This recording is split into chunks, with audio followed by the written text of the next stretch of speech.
hanya dengan Rp15.000 per bulan, Anda telah turut berpartisipasi dalam menyebarkan dakwah bersama Tarbiyah Sunnah. Barakallahu fikum.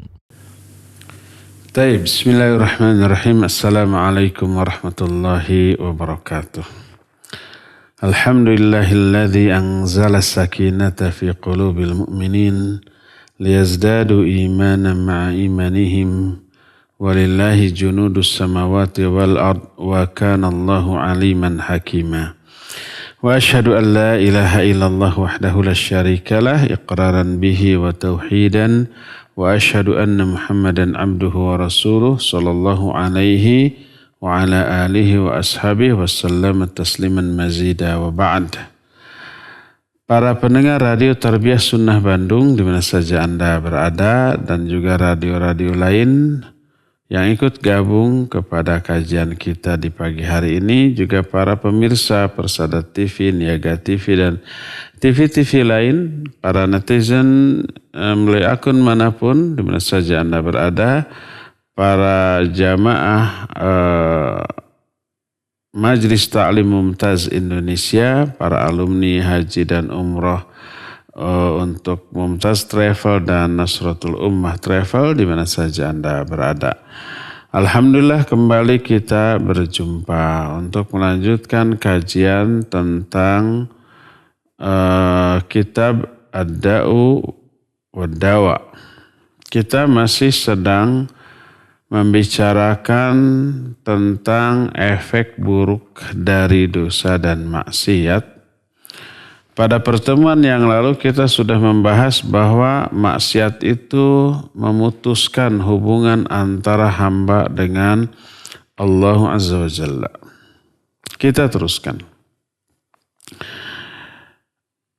Sanksi berikutnya adalah al-ma'asi tamhaku barakatad din wad dunya. Maksiat itu bisa menghapus barokah semuanya. Barokah agama, barokah dunia, barokah umur, barokah rizki, barokah ilmu, barokah amal, barokah ketaatan. Itu semuanya bisa terhapus karena dosa dan maksiat. Secara umum kita katakan bahwa maksiat menghapus barokah agama dan barokah dunia. Kita tidak akan menemukan orang yang paling sedikit barokahnya dalam perkara umur, dalam perkara agama, dalam perkara dunia dibanding orang yang maksiat kepada Allah. Tidaklah barokah ini terhapus di muka bumi ini, terangkat, hilang, kecuali karena perbuatan maksiat yang dilakukan oleh makhluk. Coba perhatikan firman Allah Azza wa Jalla. Di dalam Al-A'raf ayat 96 Allah menyatakan, walau anna ahlal qura amanu wattaqau lafatahna alaihim barakatim minas sama'i wal ard. Seandainya penduduk suatu negeri itu beriman dan bertakwa, artinya menjauhi kemaksiatan, iman dan takwa. Kalau dua-duanya bertemu, maknanya beda. Iman artinya melaksanakan seluruh perintah, ketaatan, amal-amal baik, amal-amal soleh. Takwa artinya menjauhi semua yang Allah larang, semua yang Allah haramkan, amal-amal buruk. Perintah dilaksanakan, larangan dijauhi. Seandainya penduduk suatu negeri seluruh perintah Allah dilaksanakan, baik yang fardu ataupun yang sunnah. Semua yang Allah larang dijauhi, baik yang makruh apalagi yang haram, lafatahna alaihim barakatim minas sama'i wal ard. Pasti akan kami bukakan bagi mereka barokah-barokah dari langit dan bumi. Ini menunjukkan barokah terundang oleh iman dan takwa, oleh ketaatan dan menjauhi kemaksiatan. Mafhum mukhalafah dari pernyataan ini adalah, atau faham sebaliknya dari pernyataan ini adalah, kalau orang tidak beriman, tidak bertakwa, perintah diabaikan, dilalaikan, ditinggalkan. Yang dilarang justru dilanggar, dilaksanakan. Terjerumus ke dalam dosa dan maksiat, baik dosa karena meninggalkan yang wajib, perintah yang wajib diabaikan, ataupun dosa maksiat karena melanggar larangan, maka tertahanlah barokah. Tertutuplah pintu-pintu barokah. Baik dari langit ataupun dari bumi. Coba lihat hadis yang sahih yang pernah kita bahas di beberapa pertemuan yang lalu.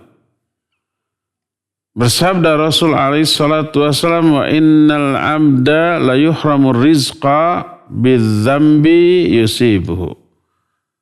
Seorang hamba benar-benar terhalang rizkinya. Karena apa? Karena dosa yang dilakukannya. Ini sebuah kepastian yang ditekankan oleh Rasul alaihi salatu wassalam.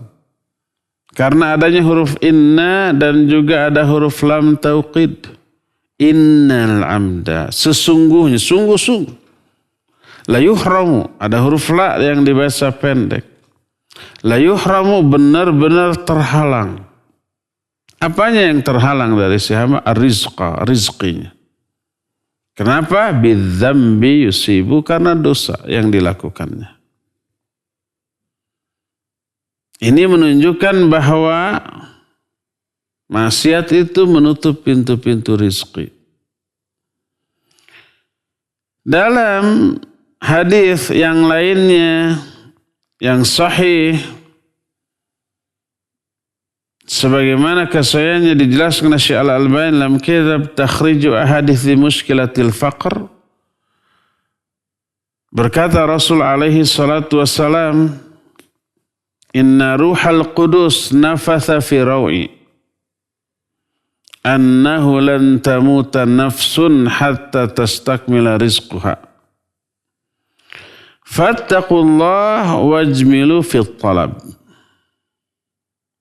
fa innahu la yunalu ma indallahi illa bi ta'atih wa inna allaha ja'ala ar-rauha wal farah fi ar-ridha wal yaqin wa ja'ala al-hamma wal huzn fi asy-syakki was-sukhat.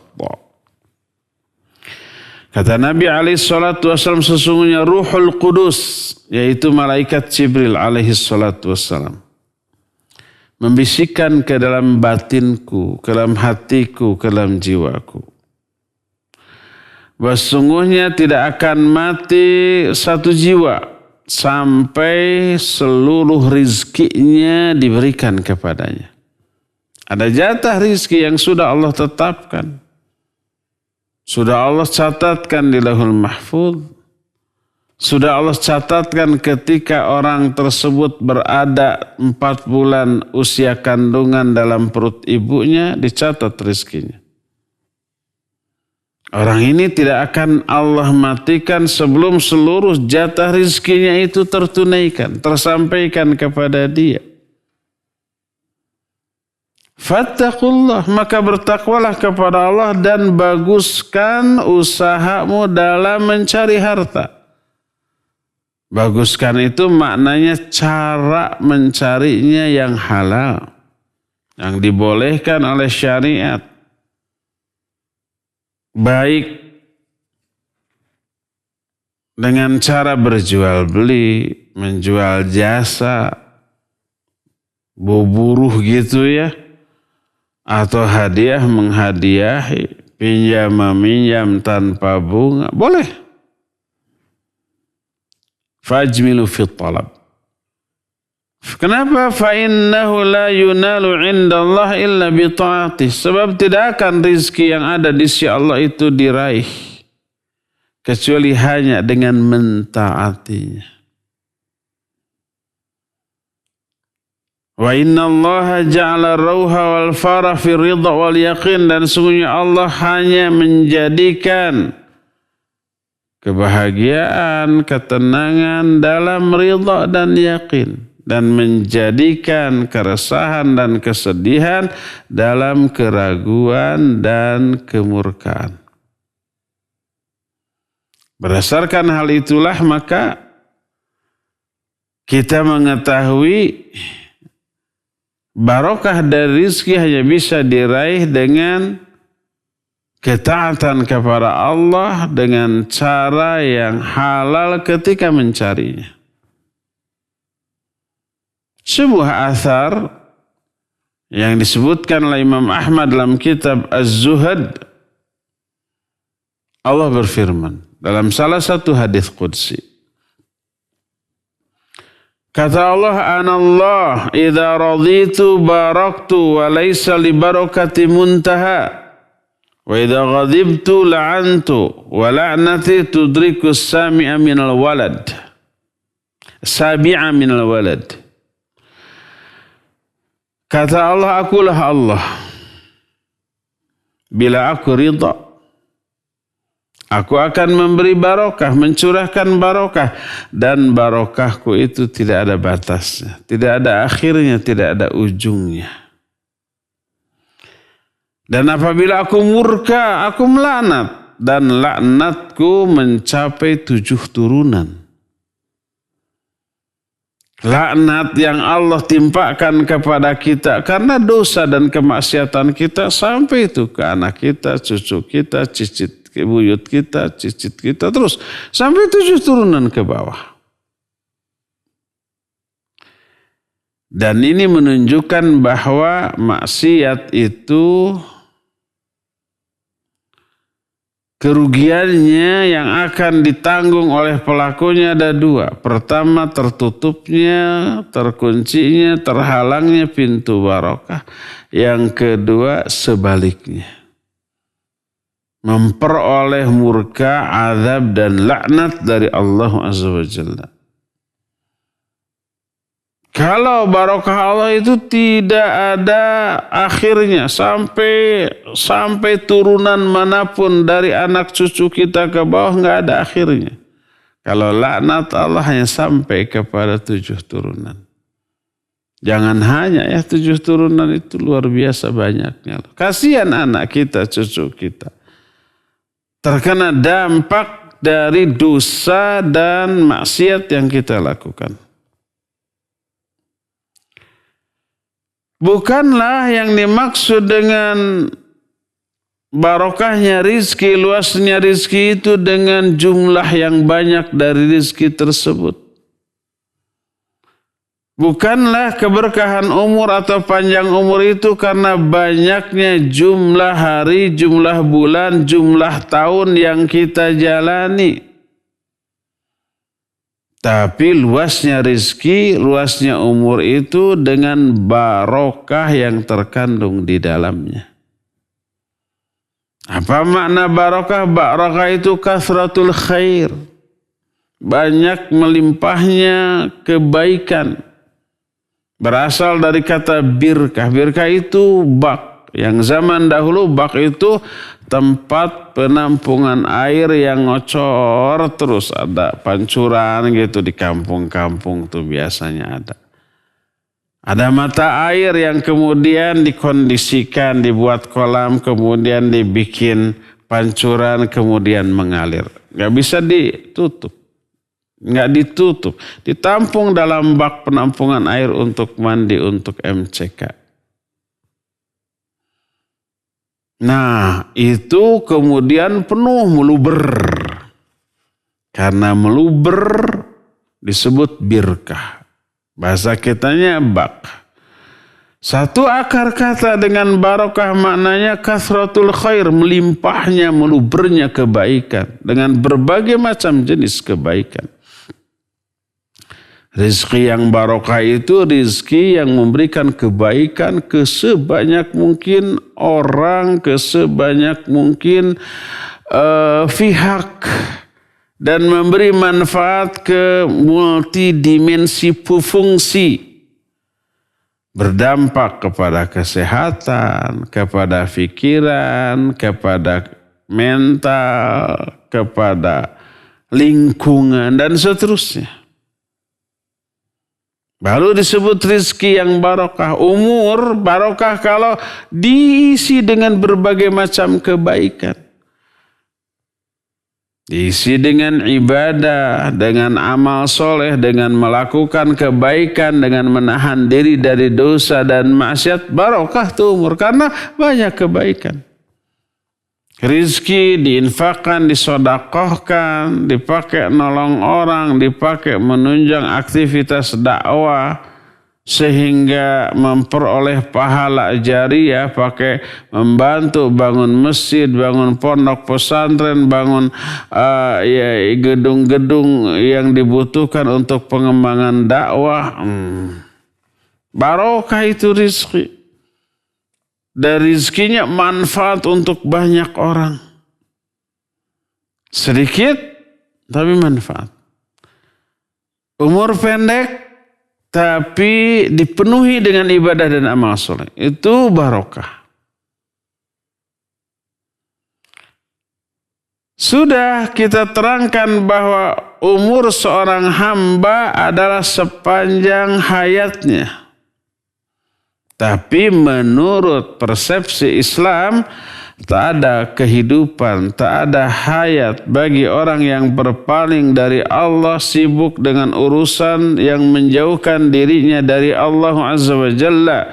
Orang seperti itu mah kehidupan binatang jauh lebih baik daripada kehidupan orang yang tadi. Karena apa? Karena manusia kehidupannya diukur, dilihat dari hidupnya hati dan jiwa. Tak ada kehidupan bagi hati yang tidak mengenal penciptanya, tidak mencintai penciptanya, tidak beribadah hanya kepada penciptanya, tidak kembali kepada penciptanya, tidak tenang ketika berzikir menyebut nama dari penciptanya, tidak merasa nyaman ketika berdekatan dengan penciptanya. Maka siapa orang yang demikian berarti tidak ada kehidupan di dalam dirinya. Hatinya mati, jiwanya mati. Yang hidup itu hanya raga dan badan. Siapa yang kehilangan kehidupan jiwa dan hatinya berarti dia kehilangan seluruh kebaikan. Sekalipun dia memperoleh ganti dengan kesenangan dunia, apapun yang membuat orang senang dengan dunia dia raih. Harta melimpah, kekuasaan, pangkat, jabatan, popularitas, pengikut, pendukung, penjilat, banyak.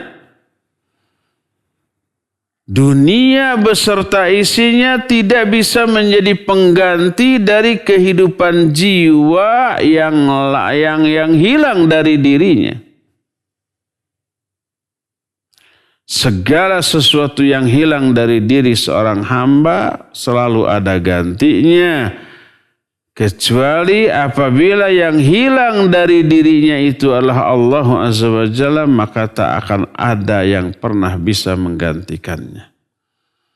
Allah beserta wahyunya, ajarannya hilang dari dirinya, nggak ada gantinya. Kalau urusan dunia, apa yang hilang dari diri kita ada ganti bahkan yang lebih baik. Kita kehilangan uang, bisa dapat uang yang lebih banyak. Kita kehilangan job, bisa dapat job yang lebih besar. Kita kehilangan pangkat jabatan, bisa dapat pangkat jabatan yang lebih tinggi.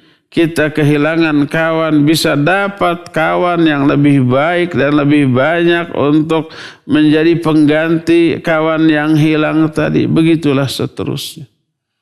Kalau yang hilang itu iman, kalau yang hilang itu mahabbatullah, kalau yang hilang itu adalah Allah, maka tak akan ada yang menggantikannya. Bagaimana mungkin sesuatu yang fakir itu serba butuh, serba lemah, bisa menggantikan zat yang ghaniyun an ghairihi. Yang ghani, yang kaya, yang tak butuh yang lainnya. Bagaimana mungkin sesuatu yang super lemah, yang tidak memiliki kemampuan kecuali terbatas, bisa menggantikan zat yang maha kuasa atas segala-galanya. Bagaimana mungkin makhluk yang pasti mati, pasti binasa, pasti hancur, pasti ada henti dan akhirnya bisa menggantikan zat yang maha hidup yang tak pernah mati. Bagaimana mungkin makhluk bisa menggantikan Khaliq? Bagaimana mungkin sesuatu yang tadinya tidak berwujud, tadinya tidak ada dan akan berakhir dengan ketiadaan, bisa menjadi pengganti dari zat yang keberadaannya abadi. Dan begitulah seterusnya. Bagaimana mungkin makhluk yang tidak memiliki apapun walaupun sebutir debu dari alam ini bisa menggantikan zat yang menjadi pemilik seluruh alam jagat raya ini, langit dan bumi ini. Jadi bila Allah hilang dalam diri seorang hamba, tak akan ada yang bisa menggantikannya. Berarti yang menjadi penyebab terhapusnya barokah rizki, barokah umur hanyalah kemaksiatan. Berkata Imam Ibnu Qayyim rahmatullahi alaih, wa innama kanat maksiatullahi sababan limahqi barakati rizki wal amal wal ajal. Hanyalah kemaksiatan kepada Allah menjadi sebab terhapusnya barokah rizki dan ajal. Ajal maksudnya umur. Hilang barokah umur, hilang barokah rizki dengan maksiat. Umur yang dipakai untuk bermaksiat sudah berlalu, gak bisa kembali. Gak bisa diriwain lagi. Gak bisa diputar ulang lagi. Gak bisa direvisi lagi. Sudah itu terbuang. Dengan terisi keburukan, hilang sudah barokah. Rizki juga demikian, yang dipakai untuk berdosa dan bermaksiat sudah tidak ada barokah. Karena apa? Karena sesungguhnya syaitan laknatullahi alaih ditugaskan untuk mengganggu, menebar kemaksiatan, mengganggu para pelaku kemaksiatan, kemudian menguasai mereka, mengendalikan mereka. Maka segala sesuatu yang berkaitan dengan syaitan, berdampingan dengan syaitan, maka barokah terhapus dari hal tersebut. Orang yang mengikuti syaitan dituruti itu bujukannya, rayuannya, godaannya, terjerumus dalam dosa dan maksiat, itu kan yang menjadi penyebab lahirnya dosa dan maksiat dalam diri seseorang. Terbujuk rayu oleh godaan syaitan, langsung terhapus barokah dari kehidupannya. Ini yang menjadi alasan kenapa disyariatkan menyebut nama Allah dalam berbagai macam aktivitas. Mau makan bismillah, mau minum bismillah, mau berpakaian bismillah, mau naik kendaraan bismillah, mau masuk keluar WC bismillah, mau melakukan jima dengan istrinya juga bismillah. Karena apa? Karena menyebut nama Allah mengundang barokah. Menyebut nama Allah itu bisa mengusir syaitan, lalu teraihlah barokah. Kalau umpamanya orang mau makan langsung celebek. Bukan CLBK celebek. Ya makan. maka setan ikut makan. Tapi ketika si orang itu menyebut bismillah sebelum makan, setan nggak bisa. Bahkan seandainya seorang hamba lupa membaca basmalah dari awal langsung makan, setan berebut. Pas di akhir suapan, sebelum suapan terakhir, karena tadi dia lupa tidak basmalah, dia mengatakan bismillahi awwalahu wa akhirahu. Belum. Maka setan memuntahkan kembali apa yang dia makan dari awal. Lihat, menyebut nama Allah itu mengundang barokah, mengusir kebersamaan setan di dalam dirinya. Hadis ini jangan dipakai, diterapkan secara salah. Saya mau nipu setan. Dikadalin. Ketika makan, saya nggak akan bismillah dari awal, biar setan ikut makan. Nanti pada suapan terakhir saya bilang bismillahi awwalahu akhiru biar muntah loh. Setiap makan begitu, jangan. Apa dikira setan itu bodoh dan bego? Enggak. Tahu nih mungkin saya akan ditipu nih. Kan tukang tipu mau ditipu. Nanti dilupakan sampai akhir, sampai lek minum. Aduh lupa nggak bismillah, terlambat. Al-insan mahalul khata' wa nisyan. Manusia itu tempatnya kesalahan dan kelupaan. Dilupakan oleh syaitan laknatullahi alaih nanti. Yaudah basmalah saja dari awal. Barokah dari awal. Maka segala sesuatu yang tidak ada penyebutan nama Allah di sana, maka barokah pun tercabut. Karena Allah lah satu-satunya yang memberikan barokah. Barokah itu seluruhnya berasal dari Allah Subhanahu wa ta'ala. Segala sesuatu yang dihubungkan, dinisbatkan kepada Allah pasti barokah. Kalamullah barokah. Para utusan Allah barokah. Hamba Allah yang mukmin yang bermanfaat bagi makhluk lainnya barokah. Baitul Haram, Ka'bah, Masjidil Haram barokah.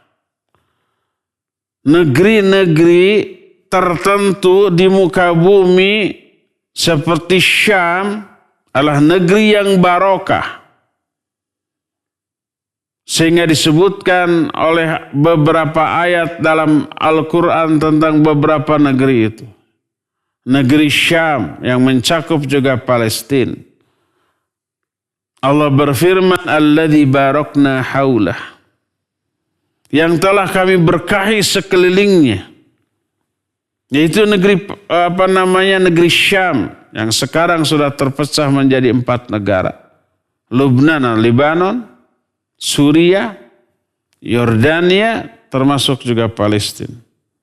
Itu adalah negeri-negeri yang oleh Allah Azza wa Jalla dibarokahi. Tidak ada yang bisa memberi barokah kecuali hanya Dia. Tidak ada yang memperoleh barokah kecuali segala sesuatu yang berhubungan dan dinisbatkan kepada Dia, kepada Allah Subhanahu wa ta'ala.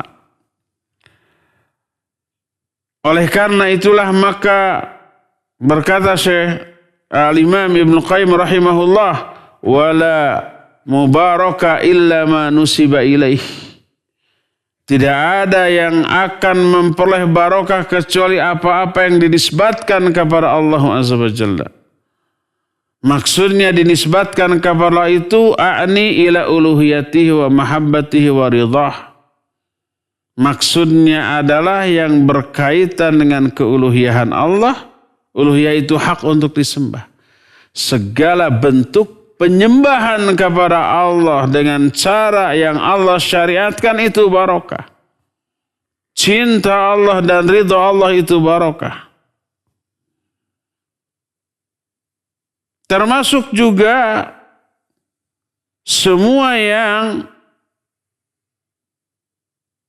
Allah subhanahu wa ta'ala syariatkan. Mengamalkannya adalah barokah. Dan sebaliknya semua yang jauh dari diri Allah azza wa jalla. Apapun itu. Baik perbuatan, ucapan, maka tidak ada barokah di dalamnya. Tidak ada kebaikan di dalamnya. Maka segala sesuatu yang dekat kepada Allah azza wa jalla, di dalamnya terkandung barokah yang kadarnya berbanding lurus dengan kadar kedekatan sesuatu itu kepada Allah subhanahu wa ta'ala. Maka ketika orang melakukan ketaatan, melakukan ibadah, melakukan amal soleh, melakukan kebaikan, maka orangnya akan diberkahi. Memperoleh banyak kebaikan. Kebaikan lahir ataupun batin, fisik ataupun psikis, individu dia ataupun keluarga dia. Orang-orang yang ada di sekitar dia memberi dampak positif, dampak yang baik. Karena apa? Karena ketaatan. Dan ketaatan berarti melaksanakan perintah Allah atau menjauhi larangan Allah. Atau mengaplikasikan syariat dan wahyu dari Allah azza wa jalla. Semakin hebat pelaksanaan perintah dan syariat Allah, semakin besar barokah yang akan Allah berikan kepada dia. Sehingga pas ketika orang itu melanggar larangan Allah atau mengabaikan perintah Allah, dosa maksiat, udah terputus dia dari barokah Allah. Tak ada kebaikan lagi yang Allah akan berikan kepada dia. Kalau Allah memberikan harta, dan harta itu belum tentu berefek baik bagi orang yang menerimanya. Banyak orang yang menerima harta digunakan untuk keburukan, banyak. Hanya orang-orang yang Allah berikan hidayah untuk mengelola harta itu secara benar yang akan menjadikan harta sebagai sumber barokah bagi dirinya. Lawan dari barokah adalah laknat.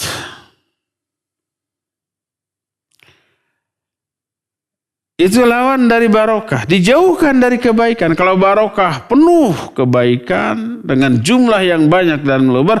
Kalau laknat sebaliknya. Penuh keburukan. Jauh dari kebaikan. Dari rahmat Allah. Maka kalau ada negeri yang dilaknat oleh Allah, atau orang yang dilaknat oleh Allah, atau amalan yang dilaknat oleh Allah, maknanya adalah negeri itu, orang itu, amal itu adalah yang terjauh dari kebaikan dan barokah Allah subhanahu wa ta'ala.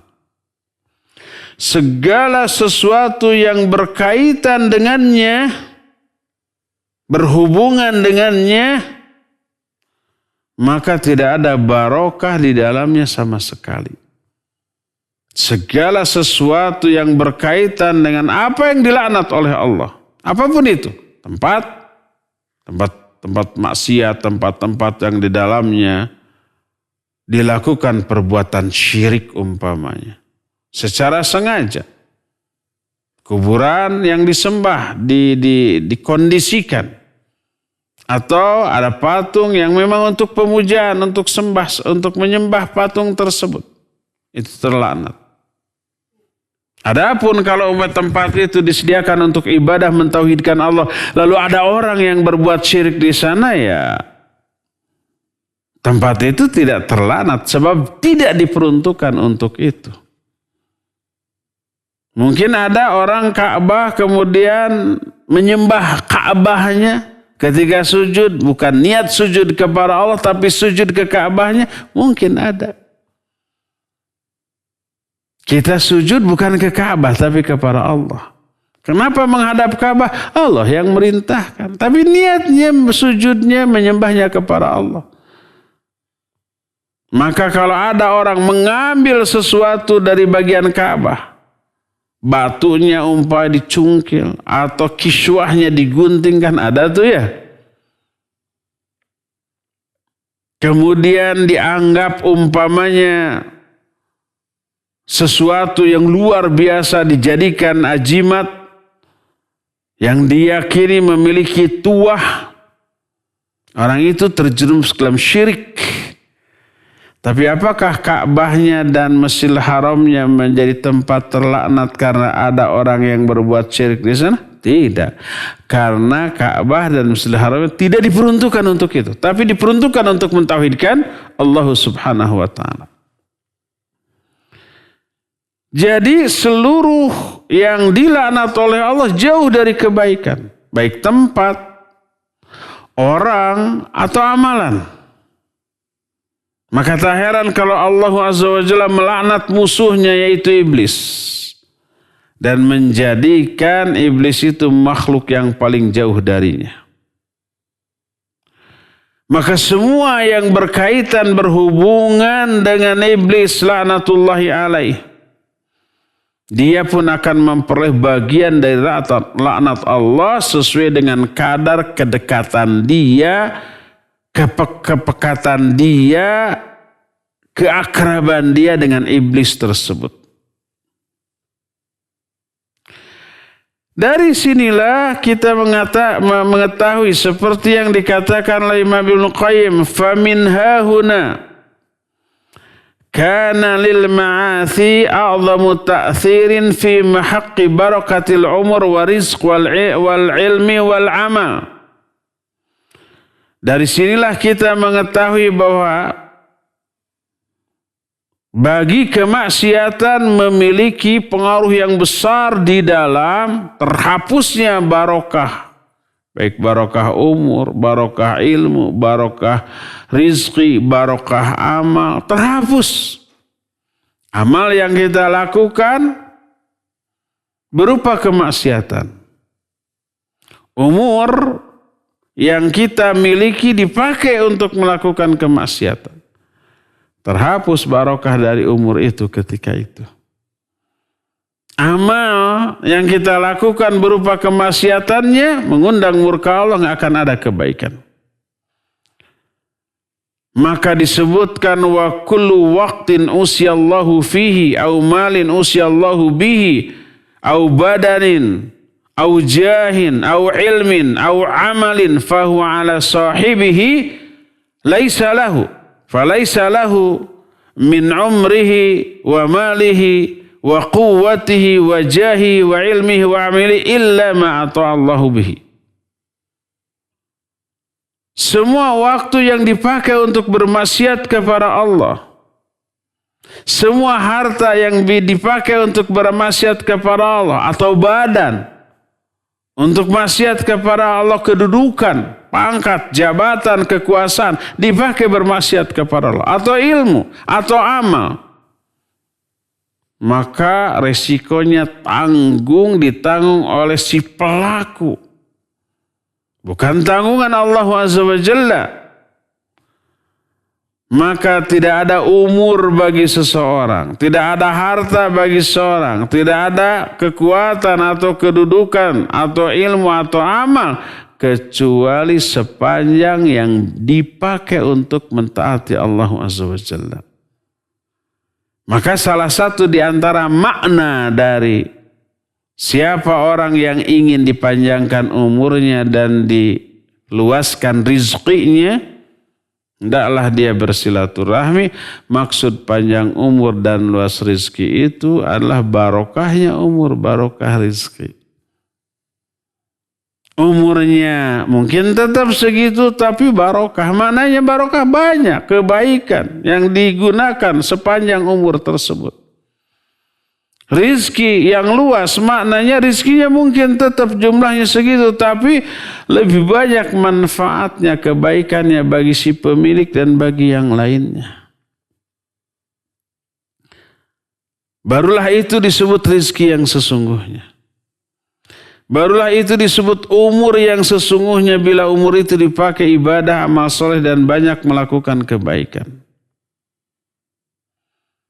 Walihada kata Imam Ibnu Qayyim, Faminan nas man ya'ishu fi hadha ad-dar mi'ata sanah aw nahwaha wa yakunu umruhu la yablugh 10 sinin aw nahwaha. Maka tak heran apabila di kalangan manusia ada yang hidup sampai 100 tahun atau lebih dalam kehidupan dunia ini, tapi umurnya tak lebih dari 10 tahun atau kurang. Hidupnya 100 tahun, tapi umurnya mungkin 10 tahun. Karena dia hanya berbuat kebaikan itu di 10 tahun itu secara total. 90 tahun atau lebih mungkin banyak dosa dan maksiat. Di antara manusia ada yang memiliki harta yang sangat melimpah. Emas, perak, kalau sekarang deposito, ada tanah, ada perusahaan, ada saham, dan seterusnya. Kalau dihitung bukan hanya ratusan miliar, tapi tek-tean. Mungkin triliunan. Dolar lagi umpamanya. Tapi harta dia yang sesungguhnya mungkin cuma 1 atau 2 rupiah saja. 1 atau 2 dirham saja.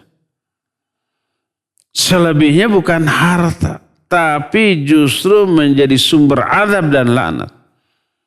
Karena dari sekian banyak hartanya miliaran atau triliunan yang dia infakkan, yang dia sedekahkan, yang dia pakai untuk kebaikan hanya sedikit.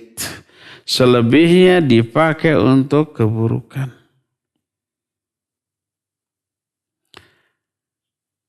Maka bersabda Rasul sallallahu alaihi wasallam dalam hadis yang statusnya hasan diriwayatkan oleh Imam At-Tirmidzi dalam kitab sunannya. Berkata Nabi alaihi salatu wasallam, ad-dunya mal'unatun wa mal'unun ma fiha illa dzikrullah wa mawalah wa alimun aw muta'allim. Dunia ini semuanya terlaknat. Terlaknat juga seluruh yang ada di dunia tersebut. Kecuali 3. Perhatikan yang 3 ini. Pertama, zikrullah, dan setiap yang menopangnya, yang membantunya, yang ikut berkiprah di dalamnya. Kedua, alim, orang yang berilmu. Yang ketiga, muta'alim, orang yang belajar ilmu. Yang bodoh bisa terhindar dari laknat, bisa, asal dia belajar. Selama dalam proses belajar, mau faham mau tidak itu urusan nanti, tapi berjuang dulu, ikhtiar dulu, usaha dulu, belajar. Itunya saja sudah dapat pahala. Walaupun gak faham, gak mengerti sampai akhir dari pelajaran, itu urusan lain. Tapi perjuangannya dulu itu, belajarnya itu. Sebab yang Allah lihat bukan hasil tapi proses. Ikhtiar, usaha, perjuangan, pengorbanan. Dalam athar yang lain dikatakan, ad-dunya mal'unatun, mal'unun ma fiha illa ma kana lillah. Dunia ini terlaknat. Terlaknat pula semua yang ada di dalamnya, kecuali apa yang dilakukan karena Allah. Termasuk ibadah, dilaknat, baik ibadahnya ataupun pelakunya, kalau tidak karena Allah, karena riya. Ada orang yang sholat diazab oleh Allah, bukan karena sholatnya, tapi karena riyanya yang dia sertakan dalam salat. Fawailul lil musallin alladzina hum an salatihim sahun walladzina hum yuraun. Celaka tuh orang yang salat, itu orang yang sahun dan orang yang riya di dalam salatnya. Diazab. Kalau diazab berarti dilaknat. Karena azab adalah keburukan. Dan tidak ada barokah dalam keburukan. Nggak mungkin keburukan mengandung barokah, karena makna barokah itu sendiri adalah kebaikan. Yang meluber, yang banyak, yang melimpah. Semua ibadah yang dilakukan karena selain Allah Azza wa Jalla juga tidak masuk ke dalam barokah. Apalagi kalau amal buruk. Amal buruk itu tidak bisa berubah menjadi baik hanya karena niat. Kalau amal baik bisa berubah buruk kalau niatnya buruk. Seperti sholat karena ria ingin dipuji. Seperti infak sedekah tapi karena ada tujuan-tujuan tertentu dari dunia ini umpamanya. Itu buruk, itu rusak. Amalan bagus, niatnya harus bagus. Caranya harus bagus. Tapi kalau amalan buruk gak bisa berubah menjadi baik walaupun dengan niat yang bagus dan cara yang bagus. Seperti merampok. Niatnya untuk bangun masjid.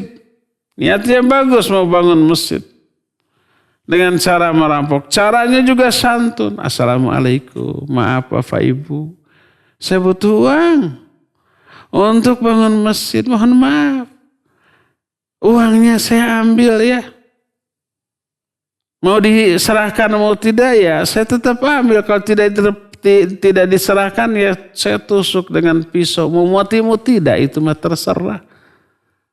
Barakallahu fikum wa jazakumullahu khairah. Maaf, 1000 maaf. Semoga Allah ganti dengan yang lebih baik diambil. Caranya santun. Lemah lembut. Ngancamnya juga lemah lembut. Gak ada bentakan. Gak ada pelototan. Full senyum. Niatnya untuk bangun masjid. Tetap aja rampok. Dosa gak? Dosa. Apa keramah tamahannya berpahala dan niat untuk bangunnya mesinnya berpahala? Enggak. Karena caranya yang buruk. Bentuknya yang buruk. Bentuk perbuatan buruk. Tidak bisa berubah menjadi baik. Hanya karena niat yang baik. Makanya gak bisa orang menyatakan melakukan umpamanya keburukan lalu menyatakan niat saya baik loh. Keburukan tetaplah keburukan walaupun niatnya baik. Umpamanya mencela, menghina di hadapan orang. Lalu tersinggung. Jangan tersinggung, niat saya baik. Mencela kamu di hadapan umum itu agar kamu berubah umpamanya. Tetap saja buruk. Niat yang baik tidak merubah sebuah perbuatan buruk menjadi dianggap baik. Umpamanya contohnya lain. Menatap keelokan wajah dan tubuh seorang wanita. Dosa apa tidak? Super dosanya. Melanggar ayat Allah, melanggar hadis Nabi SAW. Qul lil mu'minina yaghuddu min absarihim. Tapi dasar niatnya baik atuh. Apa niatnya baik? Mensyukuri nikmat Allah. Kecantikan wanita, keelokan tubuh itu nikmat Allah yang harus kita syukuri. Cara mensyukuri dengan menatap. Niat yang baik mensyukuri nikmat Allah tidak merubah esensi keburukan dari perbuatan tersebut. Tetap saja dosa. Maka terlaknat seluruh amalan yang dilakukan bukan karena Allah, terlebih perbuatan buruk walaupun karena Allah, walaupun dengan niat yang baik. Saya merampok lillahi ta'ala karena Allah untuk bangun masjid. Caranya juga bagus, saya santun, gak ada bentakan, gak bikin takut orang. Assalamualaikum dulu, hamdalah, salawat dulu dan seterusnya. Malah itu istihza. Istihza itu apa? Mengolok-olok Allah, menempatkan sesuatu yang agung dan mulia ditempatkan di sesuatu yang kotor. Mau bermaksiat bismillah dulu. Ya. Mau nyolong, mau nyopet, bismillahirrahmanirrahim. Berdoa, Allahumma ya Allah, lancarkan. Itu istihza. Mengolok-olok Allah Subhanahu wa Ta'ala. Terlaknat yang seperti itu. Berdasarkan hal itulah maka setiap yang terkena laknat berarti dijauhkan dari barokah dan seluruh dosa dan kemaksiatan itu mengundang murka, azab dan laknat Allah, otomatis menghapus barokah dari kehidupan kita. Inilah salah satu di antara sanksi yang akan terasakan, teralami oleh orang-orang yang berdosa dan maksiat, yaitu terjauhkan dari rahmat Allah, terjauhkan dari barokah Allah, terjauhkan dari kebaikan-kebaikan, karena dosa dan maksiat bisa menghapus barokah di dalam hal apapun. Ya cukup sampai di sini dan kita masuki sesi tanya jawab. Wassallallahu ala nabiyina Muhammadin wa ala alihi wa ashabihi wasallam. Silakan. Baik, syukran Ustaz atas pemaparan materi yang disampaikan. Ikhwati iman azani Allah wa iyyakum. Para pendengar dan pemirsa, silakan bagi antum yang akan bertanya kepada Ustaz di sesi tanya jawab ini, silakan bisa melalui line telepon di nomor 02286862637 atau bisa melalui pesan singkat. Silakan kirimkan pertanyaannya melalui 0811-2271476.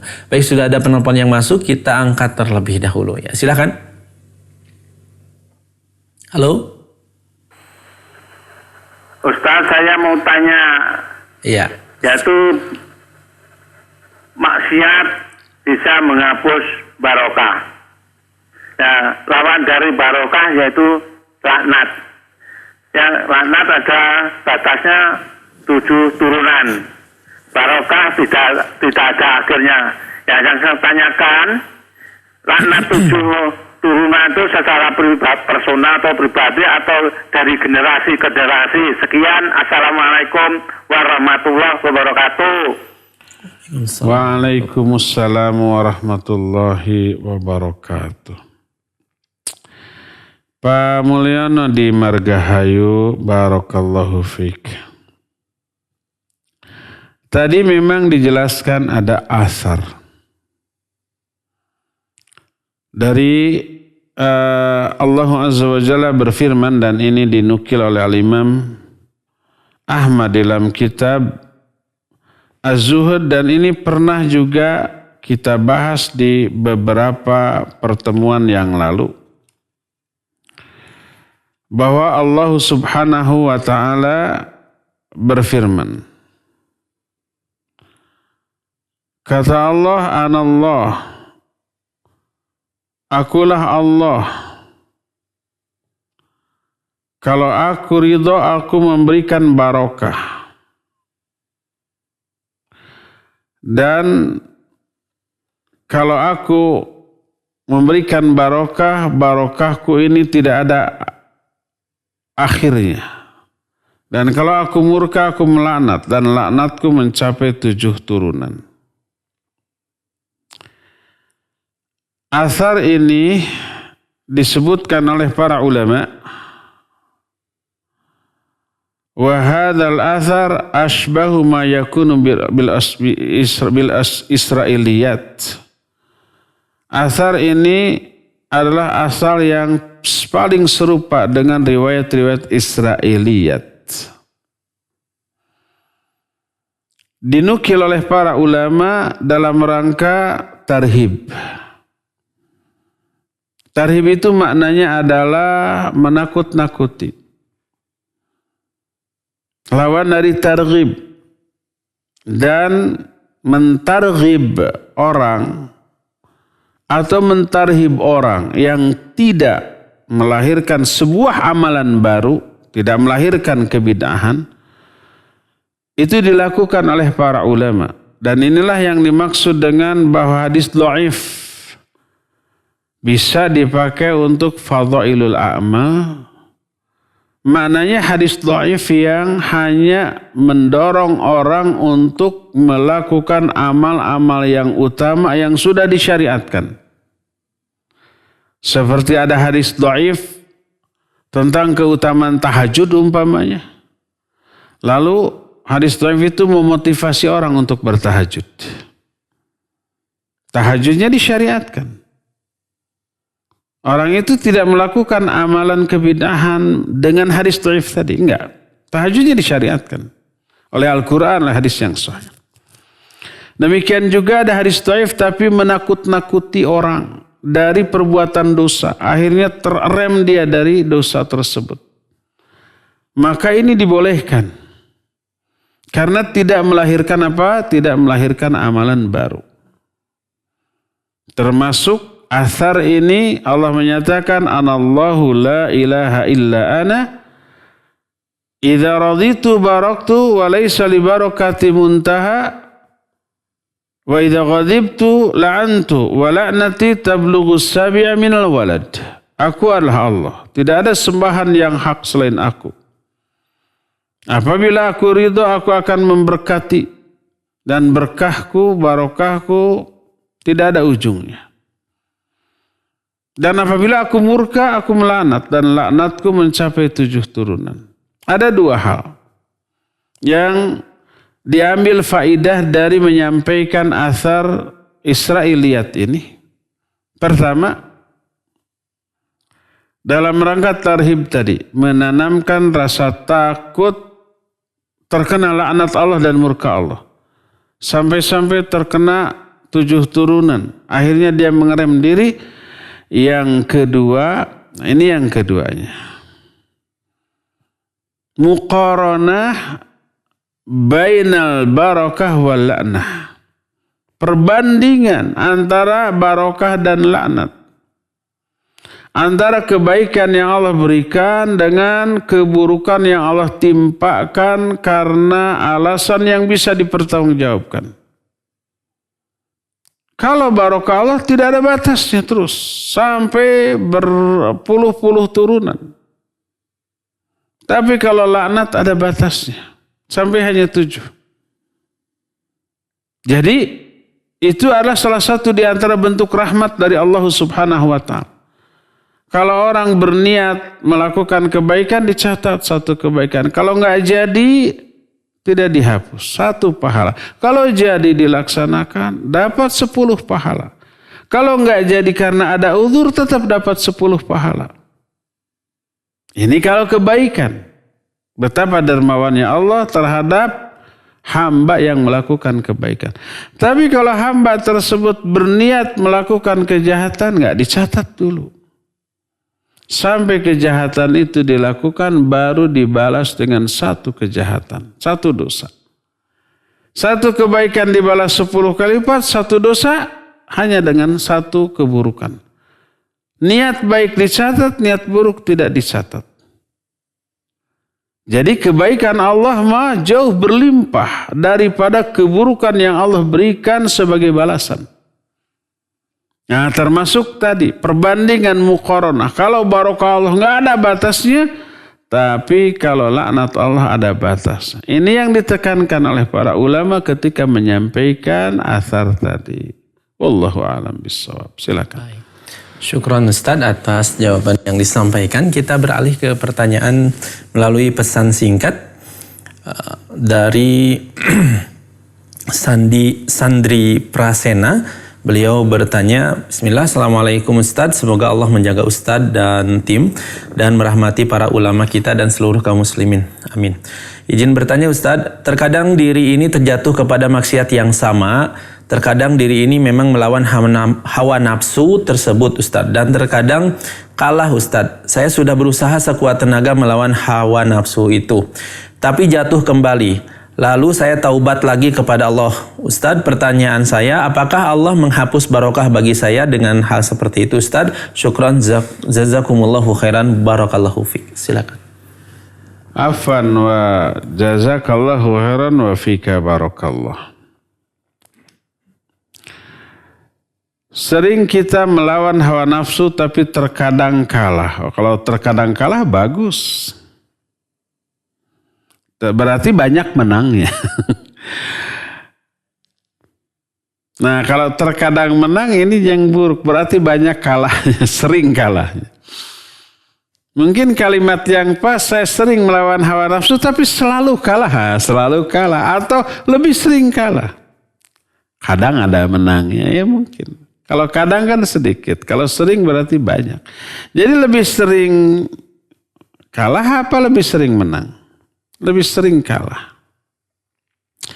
Setelah kalah baru sadar, aduh saya dosa maksiat. Kemudian taubat.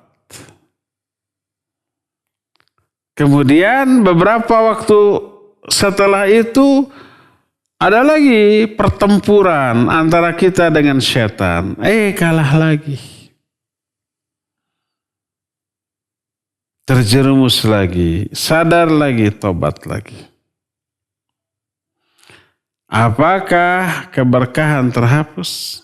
Ya, ketika dia terjerumus dalam dosa dan maksiat terhapus keberkahan. Ketika tobat dapat lagi barokah dari Allah SWT. Asal tobatnya benar. Lalu kalau tobat kemudian berulang lagi berarti enggak sah dong tobatnya. Karena salah satu di antara syarat tobat itu apa? Bertekad tidak mengulang. Tergantung. Kalau ketika tobat dia punya niat untuk kembali, tidak sah tobatnya, tidak diterima karena tidak memenuhi syarat. Tapi kalau ketika tobat benar-benar bertekad, saya nggak akan kembali lagi melakukan ini. Benar tuh, nggak ada rencana.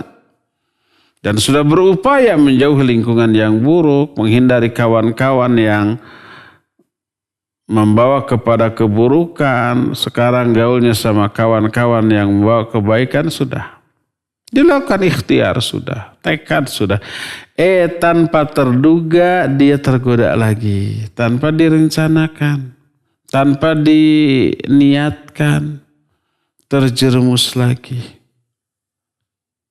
Maka itu dosa baru yang wajib ditobati tanpa merusak tobatnya yang lama. Tobatnya yang lama sah dan berpahala.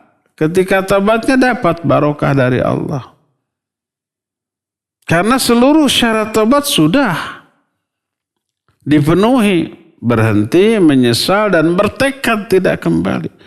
Maka harus dibedakan. Kata Syekh Al-Utsaimin, tidak ada para ulama yang menyatakan syarat tobat tidak mengulang kembali dosa itu, enggak ada. Yang ada adalah bertekad tidak mengulang kembali. Apa sama enggak bertekad tidak mengulang dengan tidak mengulang? Beda. Kalau bertekad tidak mengulang mah betul tidak berencana mengulang tekad, walaupun sangat mungkin terulang lagi. Karena situasi, karena kondisi, karena iman yang melemah, segala macam tidak diniatkan, tidak direncanakan, tidak diplanning, terjerumus begitu saja mungkin.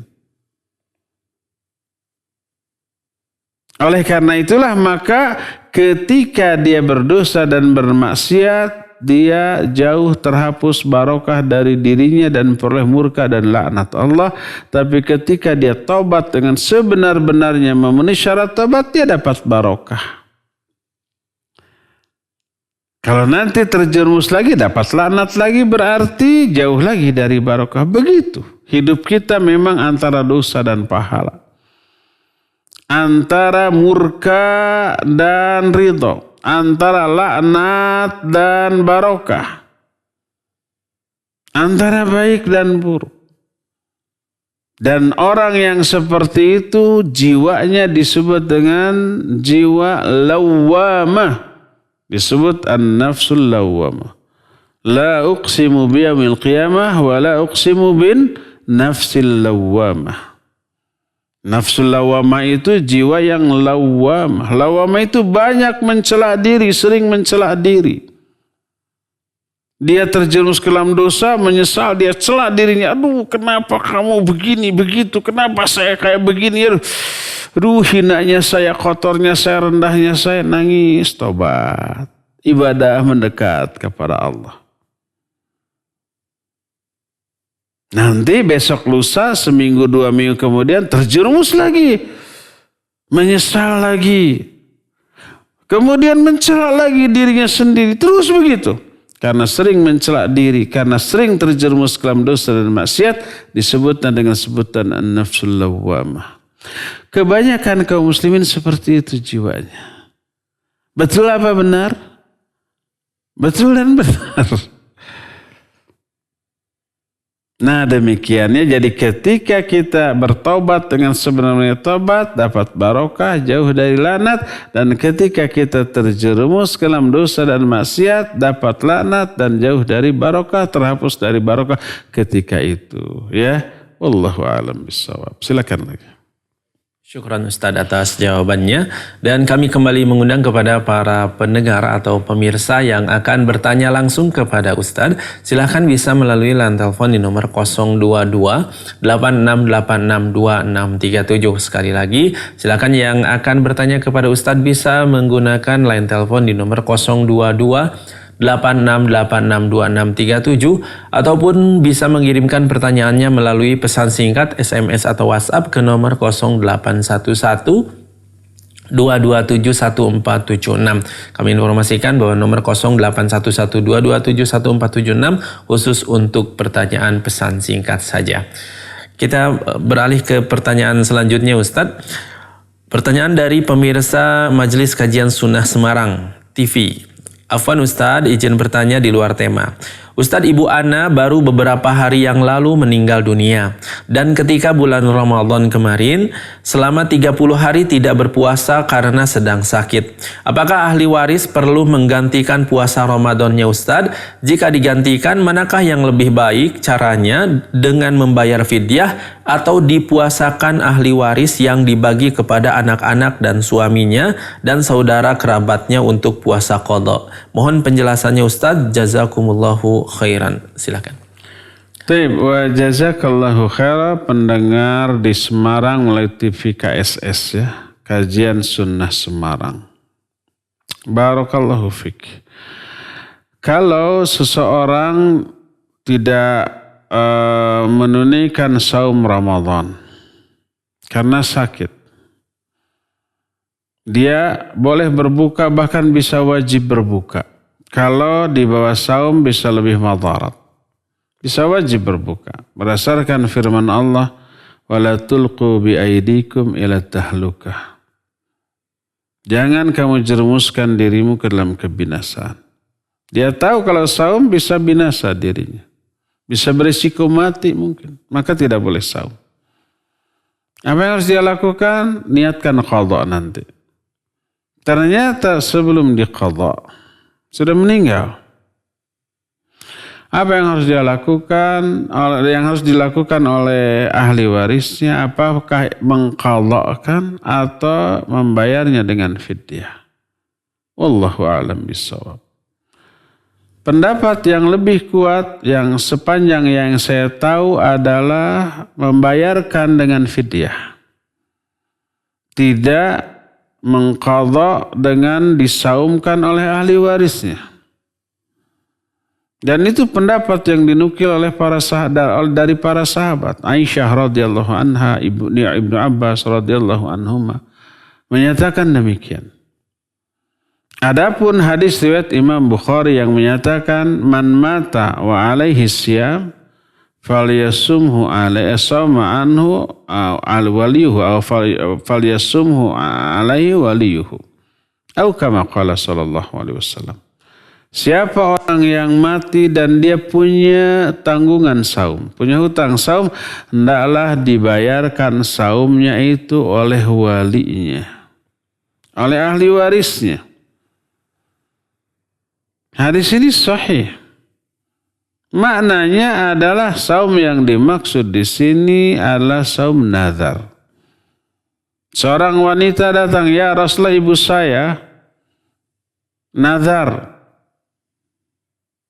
Kalau umpamanya keinginan saya terpenuhi, saya mau saum.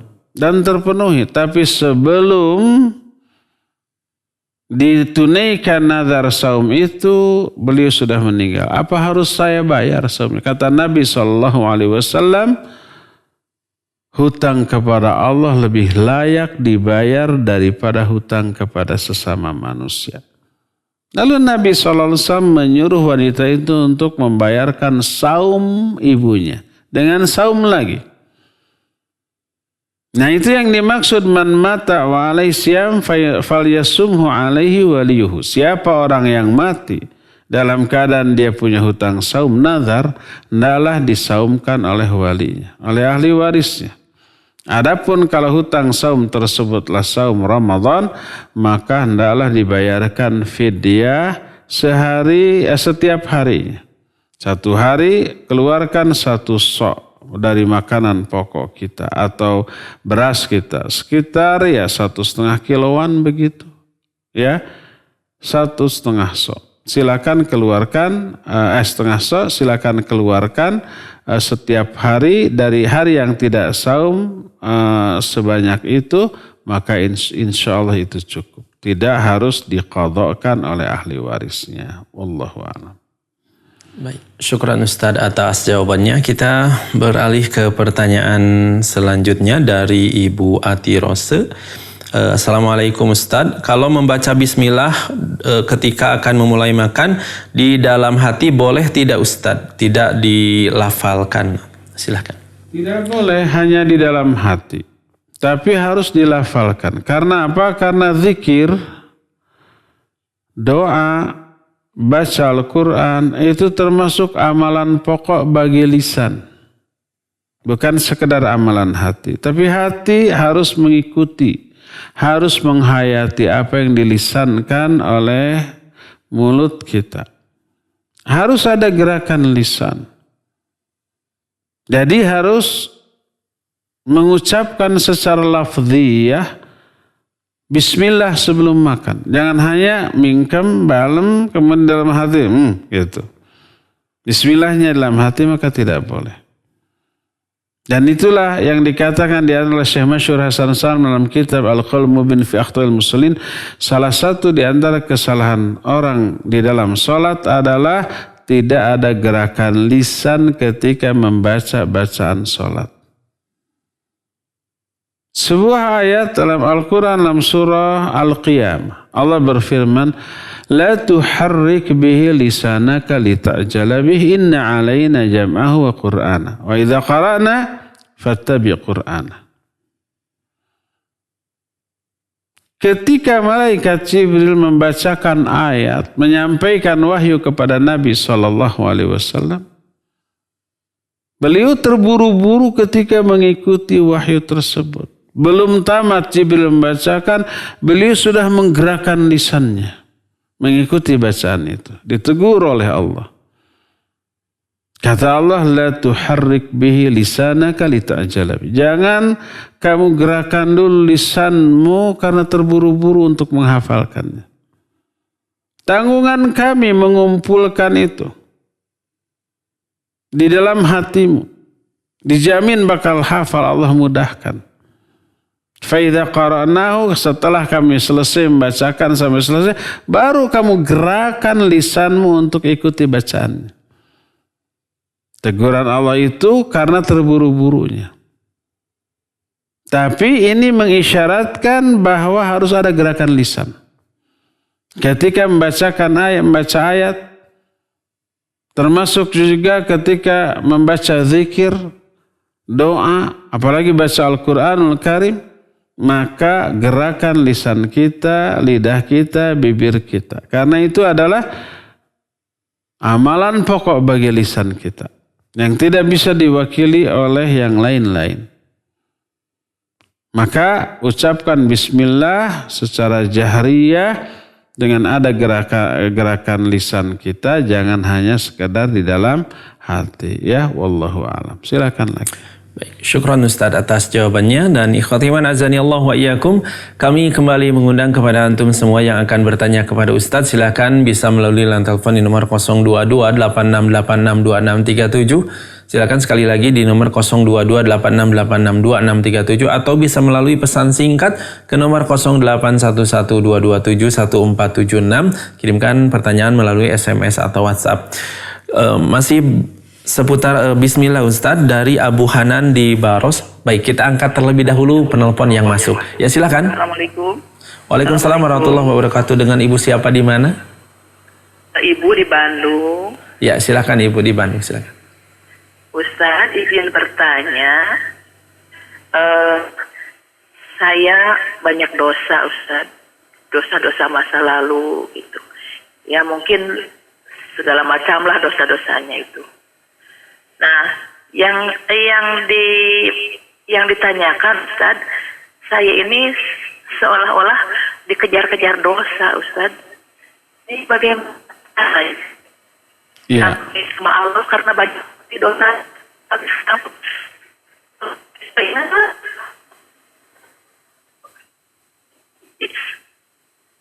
Bagaimana cara selalu yang menumpuk, kan? Ya. Taib. Iya, sudah putus tapi sudah masuk inti dari pertanyaannya ya. Ibu yang barusan di Bandung, barakallahu fiik. Masa lalu ibu penuh dosa dan maksiat. Sekarang sudah berhenti. Apakah berhenti itu otomatis dianggap tobat? Belum tentu. Sebab syarat tobat tidak hanya berhenti. Berhenti salah satu saja. Harus ada rasa menyesal dan benci kembali kepada kemaksiatan itu. Dan harus ada tekad untuk tidak mengulang kembali dosa itu di masa yang akan datang. Nah itu kalau dosanya hanya berkaitan dengan hak Allah, melanggar larangan Allah, mengabaikan perintah Allah. Tapi kalau dosanya berkaitan dengan hak orang lain, ya kembalikan dulu hak itu. Ada syarat keempat, berarti ya kembalikan hak itu kepada orang tersebut. Kalau orang itu masih hidup. Kalau sudah meninggal, berikan ke ahli warisnya. Taib. Nah sekarang perasaan ibu merasa dikejar-kejar dosa tersebut. Sebenarnya masih umum, masih global, kurang spesifik. Apa yang dimaksud dengan dikejar-kejar dosa? Apakah maknanya selalu ingat kepada dosa dan menyesalinya? Kalau itu yang terjadi, bagus. Mengingat-ingat dosa adalah sumber dari kebahagiaan. Sebagaimana Al-Imam Ibnu Hajar menukil sebuah athar, alamatus sa'adah arba'ah. Tanda-tanda kebahagiaan itu ada 4. Pertama, dzikru dzunubil madhiyah, mengingat-ingat dosa masa lalu. Kedua, nisyanul hasanatil madhiyah, mengingat melupakan kebaikan kita di masa lalu. Dengan syarat dampaknya positif. Kalau mengingat dosa masa lalu sampai stres, sampai nggak mau ngapa-ngapain, itu berarti berdampak negatif, ya salah, keliru. Mengingat dosa masa lalu menyebabkan kita selalu terdorong untuk bertobat dari seluruh dosa, menjauhi semua kemaksiatan, dan banyak-banyak istighfar, banyak-banyak zikir, banyak-banyak mendekat kepada Allah. Itu yang positif. Bahagia dia. Dosanya terhapus. Dosanya akan diampuni oleh Allah Azza wa Jalla. Dan bila masa lalu tersebut kita rahasiakan, insya Allah akan tetap aman dari pengetahuan manusia sampai hari kiamat. Dan itulah makna dari maghfirah seperti yang sering saya jelaskan. Maghfirah itu kalau orang berdosa, lalu dosanya oleh Allah ditutup di dunia, dirahasiakan, tidak diekspos, tidak dibongkar, dan di akhirat diampuni, tidak diazab. Itu maghfirah. Dan maghfirah salah satunya bisa diraih dengan taubat. Ya ayyuhalladzina amanu tubu ilallahi taubatan nasuha asa rabbukum ayyukaffira ankum sayyiatikum wa yudkhilakum jannat. Hai orang-orang beriman, bertobatlah kalian kepada Allah dengan sebenarnya tobat, maka Allah akan menghapus dosa-dosa kamu, kesalahan kamu, dan akan memasukkan kamu ke dalam surga yang banyak mengalir sungai-sungai di bawahnya. Jadi terhapuslah dosa tersebut kalau ditaubati, dan salah satu bentuk atau syarat taubatnya itu adalah menyesal. Berhenti dari dosa dan menyesal. Dan tambah dengan tekad untuk tidak mengulang kembali di masa yang akan datang. Kalau yang dimaksud dikejar dosa lah selalu ingat, nangis, menyesal, tidak bertekad tidak kembali lagi, ya itu bagus. Itulah tobat. Gak apa-apa, ingat-ingat dosa silakan. Selama mengingat dosa itu berdampak baik bagi diri kita. Tidak berdampak buruk. Kalau berdampak buruk, hentikan mengingat dosa yang berdampak buruk tadi. Ingat dosa, nangis sampai gak mau sholat, gak mau makan, menzalimi diri sendiri, gak mau kerja, gak mau peduli kepada keluarga, itu buruk. Bukan mengingat dosanya yang salah, tapi cara mengingat dosanya yang lebay. Sampai berdampak buruk pada diri, bahkan keluarga dan orang-orang sekitar. Ya. Demikian Bu, wallahu a'lam bishawab. Silakan lagi yang terakhir ya. Baik, syukran Ustadz atas jawabannya. Kita beralih ke pertanyaan selanjutnya melalui pesan singkat dari Abu Hanan di Baros seputar Bismillah. Assalamualaikum Ustadz, semoga Allah senantiasa menjaga Ustadz dan sekeluarga serta kaum muslimin. Ustadz, apakah ucapan Bismillahi awalahu wal akhirahu itu hanya berlaku ketika lupa tidak membaca Bismillah saat mau makan saja, ataukah juga ketika lupa tidak mengucap Bismillah ketika akan tidur, jima atau amalan lainnya Ustadz? Mohon penjelasannya. Barakallahu fiik. Silakan. Iya, ini termasuk hadis yang muqayyad khusus untuk makan. Tidak berlaku dalam amalan lain, umpamanya tidur. Awalnya baca Bismika Allahumma amutu lupa, tapi pas gimana di akhir tidur mau membaca, kan lagi tidur. Pas bangun Bismika Allahumma amutu ahya awalahu akhir, nggak bisa. Ya itu sudah bangun. Atau ketika jima di awalnya, kapan akhirnya? Banyak anak-anak di sini. Jadi itu muqayyad untuk makan saja di suapan terakhir. Karena kalau tidur tidak ada kejapan terakhir, gitu ya. Demikian juga mau masuk WC lupa nggak baca dan menyebut nama Allah. Padahal kita tahu bahwa pembeda antara atau penutup aurat antara pandangan jin dan aurat manusia dalam WC adalah mengucapkan menyebut nama Allah. Lalu lupa pas akhir gimana? Di dalam WC sudah nggak bisa lagi Bismillah. Pas umpamanya ngeden terakhir, ini baru nggak bisa. Itu khusus saja untuk makan dan tidak berlaku bagi amalan yang lainnya. Ya, wallahu a'lam bishawab. Silakan ada bonus satu lagi. Baik, bonus satu pertanyaan lagi. Baik, syukran Ustadz atas jawabannya dari hamba Allah di Setiabudi. Ustadz, Assalamualaikum. Afwan mau bertanya, bagaimana sikap kita apabila kita sering bertemu kerabat yang lebih tua yang suka membicarakan orang lain, ingin menasehati rasanya sungkan, mendengar pun enggan. Mohon nasihatnya, barakallahu fiik. Iya. Pertama, tetap wajib kita mengingatkan dengan cara yang sebaik-baiknya. Siapapun dia, termasuk orang tua atau sekaligus ustadz, tetapi umpamanya terjerumus ke dalam ghibah atau fitnah, ya kita ingatkan dengan sebaik-baik cara. Adapun resiko mau marah mau enggak, nanti itu urusan belakangan dan bukan tanggung jawab kita.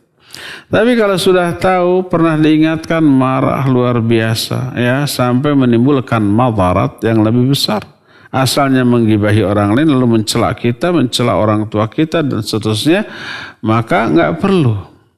Biarkan saja dan pergilah kita dari majelis tersebut. Kalau mengingkari kemungkaran mengakibatkan lahirnya kemungkaran yang sama atau yang lebih besar, maka diamlah dan pergilah dari tempat tersebut. Jangan ikut nimbrung di sana, jangan ikut mendengarkan. Keluarlah dan cari lingkungan lain yang di dalamnya tidak ada ghibah, tidak ada celaan, tidak ada fitnah kepada orang lain, ya. Paling demikian, wallahu alam bishawab. Ya, cukup ya sampai di sini. Insyaallah kita akan lanjutkan kajian ini di hari Senin yang akan datang. Subhanakallahumma bihamdik asyhadu an la ilaha illa anta astaghfiruka wa atubu ilaik. Walhamdulillahirabbil alamin. Wassalamualaikum warahmatullahi wabarakatuh.